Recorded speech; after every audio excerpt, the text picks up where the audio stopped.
Hello everyone. ਅੱਜ ਦਾ ਜੋ ਆਪਣਾ ਟੌਪਿਕ ਹੈ ਜੀ ਉਹ ਹੈ ਮੋਲੀਕਿਊਲ। ਮੋਲੀਕਿਊਲ ਉਹ ਸਮਾਲੈਸਟ ਪਾਰਟੀਕਲ ਹੈ ਜੀ ਕਿਸੇ ਵੀ ਐਲੀਮੈਂਟ ਦਾ ਜਾਂ ਕੰਪਾਊਂਡ ਦਾ ਜਿਹੜਾ ਫਰੀਲੀ ਐਗਜ਼ਿਸਟ ਕਰ ਸਕਦਾ ਹੈ। ਠੀਕ ਹੈ ਜੀ। ਤਾਂ molecule it is the smallest particle of the element ਔਰ compound which can exist independently. ਠੀਕ ਹੈ ਜੀ, ਇੰਡੀਪੈਂਡੈਂਟਲੀ ਐਗਜ਼ਿਸਟ ਕਰਦਾ ਜੀ। Molecules of an atom constitute the same type of atom. ਜਿਹੜਾ ਮੋਲੀਕਿਊਲ ਬਣਦਾ ਉਹ ਸੇਮ ਐਟਮ ਨੂੰ ਮਿਲ ਕੇ ਹੀ ਬਣਦਾ ਜੀ। ਮੋਲੀਕਿਊਲਸ ਮੈਂ ਵੀ ਮੋਨੋਐਟੋਮਿਕ ਹੋ ਸਕਦਾ, ਸਿੰਗਲ ਵੀ ਹੋ ਸਕਦਾ, ਉਹ ਦੋ ਵੀ ਮਿਲ ਸਕਦੇ ਨੇ, ਡਾਈਐਟੋਮਿਕ ਔਰ ਪੋਲੀਐਟੋਮਿਕ ਵੀ ਹੋ ਸਕਦਾ, ਦੋ ਤੋਂ ਵੱਧ ਵੀ ਹੋ ਸਕਦਾ ਹੈ। Next molecule of the compound joint together in the definite proportion and constitute a different type of atoms. ਤਾਂ ਇਹ ਮੋਲੀਕਿਊਲਸ ਜੋ ਨੇ ਉਹ ਕੰਪਾਊਂਡ ਯਾਨੀ ਕਿ ਜੁੜਦੇ ਰਹਿੰਦੇ ਨੇ ਟੂਗੇਦਰ ਟੂ ਇਹ ਡੈਫੀਨੇਟ ਪ੍ਰਪੋਰਸ਼ਨ ਦੇ ਵਿੱਚ ਜੁੜਦੇ ਨੇ, ਯਾਨੀ ਕਿ ਇੱਕ ਇਹਨਾਂ ਦਾ ਫਿਕਸ ਇਹ ਹੁੰਦਾ ਕਿ ਇੱਕ ਡੈਫੀਨੇਟ ਪ੍ਰਪੋਰਸ਼ਨ ਦੇ ਵਿੱਚ ਹੀ ਮਿਲਣਗੇ ਜੀ। ਨੈਕਸਟ ਆਪਣੇ ਲਈ ਐਟੋਮਿਸਿਟੀ। ਐਟੋਮਿਸਿਟੀ ਕੀ ਹੁੰਦੀ ਹੈ ਜੀ? The number of atom constitute a molecule is known as its ਐਟੋਮਿਸਿਟੀ।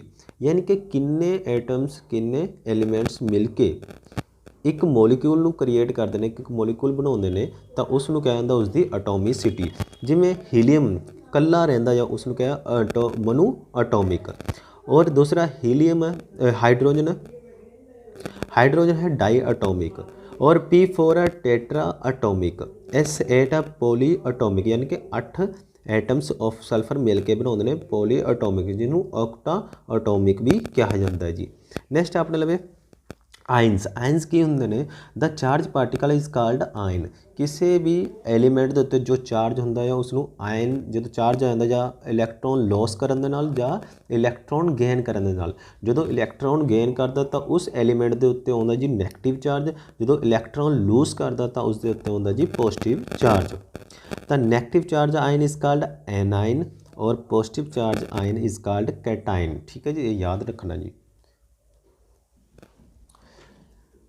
Next है जी अपने लिए मोलिकुलर मास। मोलिकुलर मास क्या होंदा है जी? It is the sum of the atomic masses of all the atoms in the molecule of the substance. Substance ਦੇ ਵਿੱਚ ਸਾਰੇ ਐਟਮਸ ਦਾ ਜੋ ਮਾਸ ਹੁੰਦਾ ਆ ਉਸ ਨੂੰ ਕੀ ਕਿਹਾ ਜਾਂਦਾ ਜੀ? ਮੋਲੀਕੂਲਰ ਮਾਸ ਕਿਹਾ ਜਾਂਦਾ ਜੀ, ਯਾਨੀ ਕਿ ਐਟੋਮਿਕ ਮਾਸ ਦਾ ਸਮ। ਜਿਸ ਤਰ੍ਹਾਂ ਕਿ ਫੋਰ ਐਗਜ਼ਾਮਪਲ ਜੋ H2O ਦਾ ਮੋਲੀਕੂਲਰ ਮਾਸ ਆਪਾਂ ਨੇ ਕੱਢਣਾ ਜੀ, ਤਾਂ ਇਸ ਦੇ ਵਿੱਚ ਹਾਈਡਰੋਜਨ ਦਾ ਕਿੰਨਾ ਹੁੰਦਾ ਜੀ? ਐਟੋਮਿਕ ਮਾਸ ਜੇ ਗੱਲ ਕੀਤੀ ਜਾਵੇ ਤਾਂ 1 ਹੁੰਦਾ ਆ, ਔਰ ਆਕਸੀਜਨ ਦਾ ਕਿੰਨਾ ਹੁੰਦਾ ਜੀ? 16 ਹੁੰਦਾ ਜੀ। ਤਾਂ 2 ਹਾਈਡਰੋਜਨ ਐਟਮ ਨੇ ਤਾਂ 2 ਨਾਲ ਮਲਟੀਪਲਾਈ ਕਰ ਦਾਂਗੇ, 1 × 2 + 16, ਇੱਕ ਹੀ ਆਕਸੀਜਨ ਹੈ ਤਾਂ 16 ਆ ਜਾਊਗਾ, 2 1 = 2, 2 + 16 = ਆ ਜਾਊਗਾ ਆਪਣੇ ਲਈ 18 U। ਠੀਕ ਹੈ ਜੀ, ਇਹ ਯੂਨਿਟ ਐਟੋਮਿਕ ਯੂਨਿਟ। ਉਸ ਤੋਂ ਬਾਅਦ ਹੈ ਜੀ ਮੋਲ ਕੀ ਹੁੰਦਾ ਹੈ? It is define as 1 mall of any species, ਯਾਨੀ ਕਿ ਐਟਮ ਦਾ ਹੋਵੇ, ਮੋਲੀਕਿਊਲ ਦਾ ਹੋਵੇ, ਆਇਨਸ ਦਾ ਹੋਵੇ ਜਾਂ ਪਾਰਟੀਕਲ ਕੋਈ ਵੀ ਹੋਵੇ, is that quantity in the number having the mass equal to the atomic ਔਰ ਮੋਲੀਕੂਲਰ ਮਾਸ ਇਨ ਗ੍ਰਾਮ ਦੇ ਵਿੱਚ। ਯਾਨੀ ਕਿ 1 ਮੋਲ ਉਸ ਐਟਮ ਦਾ, ਉਸ ਮੋਲੀਕਿਊਲ ਦਾ, ਉਸ ਆਇਨਸ ਦਾ, ਉਸ ਪਾਰਟੀਕਲ ਦਾ ਕਿਹਦੇ ਬਰਾਬਰ ਹੋਊਗਾ? 6.022 × 10⁻23 ਇਨ ਨੰਬਰਸ ਦੇ ਵਿੱਚ ਹੋਊਗਾ। ਇਸ ਨੂੰ ਕਿਹਾ ਜਾਂਦਾ 1 ਮੋਲ। नेक्स्ट अपने लिए टॉपिक है जी compounds.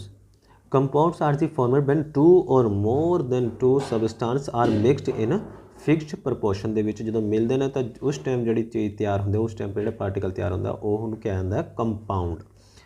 Carbon and it's compound. Carbon ਦੇ ਜਿਹੜੇ ਕੰਪਾਊਂਡ ਨੇ ਉਹ ਸਭ ਤੋਂ ਜ਼ਿਆਦਾ ਆਪਣੇ ਯੂਜ਼ ਦੇ ਵਿੱਚ ਆਉਂਦੇ ਨੇ ਜੀ। In earth crust carbon is 0.02% and found in the form of minerals ਦੀ ਫਾਰਮ ਦੇ ਵਿੱਚ ਮਿਲਦਾ ਜੀ ਆਪਾਂ ਨੂੰ।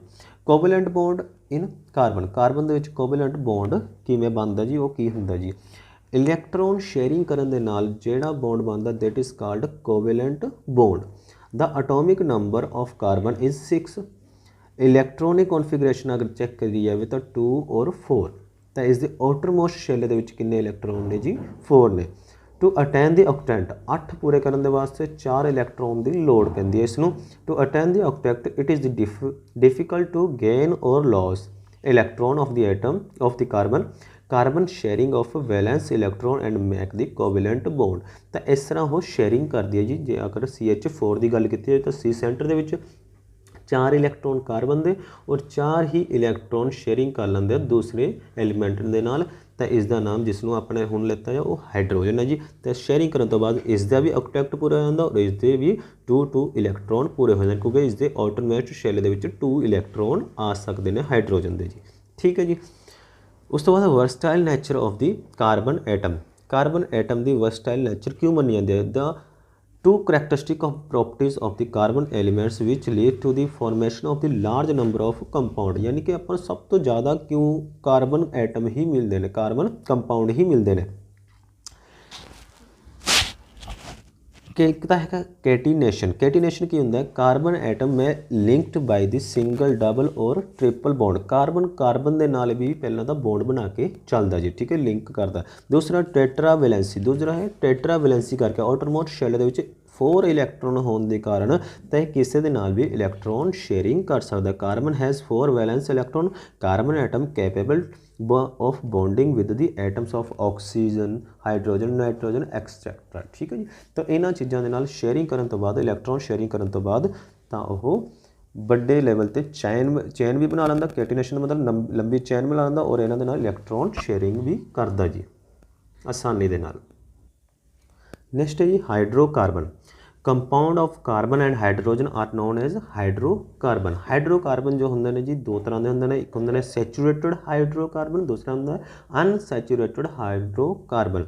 सैचुरेटेड हाइड्रोकार्बन दे विच जो होंगे जी इन्हां दे विच कार्बन सिंगल बॉन्ड बना के चलता जी जिसनों क्या होंगे अल्केन्स। ठीक है जी। और इसका फार्मूला याद रखियो CnH2n+2।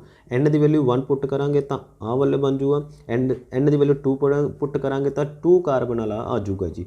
किन्ने हाइड्रोजन होणगे वो आपां नूं उरो, यानी कि जे अगर मैं 2 इलैक्ट्रॉन 2 हाइड्रोजन एन की वैल्यू 2 भरीए तो 2 2 ज़ा 4 + 2 6, यानी कि दूसरे दे विच जो आऊगा C2H6 अल्केन्स दे विच सैचुरेटेड हाइड्रोकार्बन दे विच सिंगल बॉन्ड बना के चलदा जी।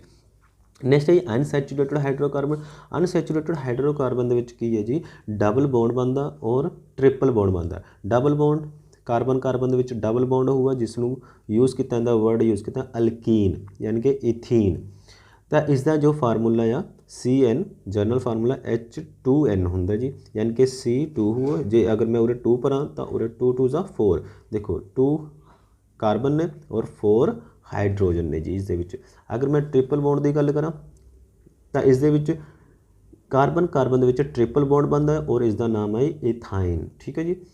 और जे जर्नल नाम यूज़ किया जाए तो होंगे ने अल्काइन्स। इसका फार्मूला है 2CnH2n-2। इस दे विच अगर मैं 2 भरा तो 2 उरे आ गया, 2 2 ज़ा 4 घटा के -4 -2 ही आ जाऊगा, यानी कि C2H2। 2 कार्बन ने और 2 ही हाइड्रोजन ने जी। इस तरह ये हाइड्रोकार्बन कंपाउंड तैयार होंगे ने जी। नैक्सट है जी आइसोमर। आइसोमर की होंगे compound having the same molecular formula but different structural formula are called isomer. ठीक है जी।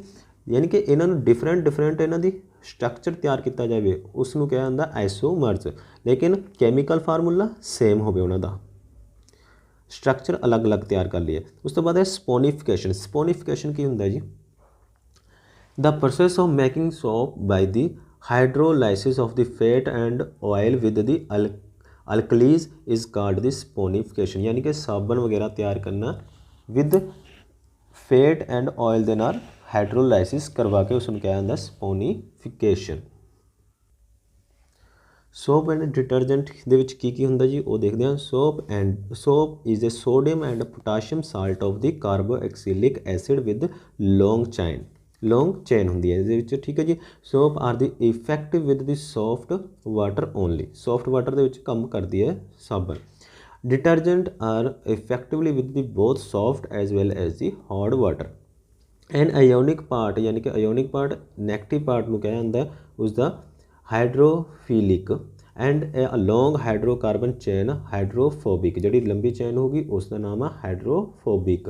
Part constitute the soap molecule एक मोलीक्यूल बनने विच, यानी कि ए वाले पार्ट में क्या होंगे हाइड्रोफोबिक और इसका नाम है हाइड्रोफिलिक। ठीक है जी, ये याद रखना जी।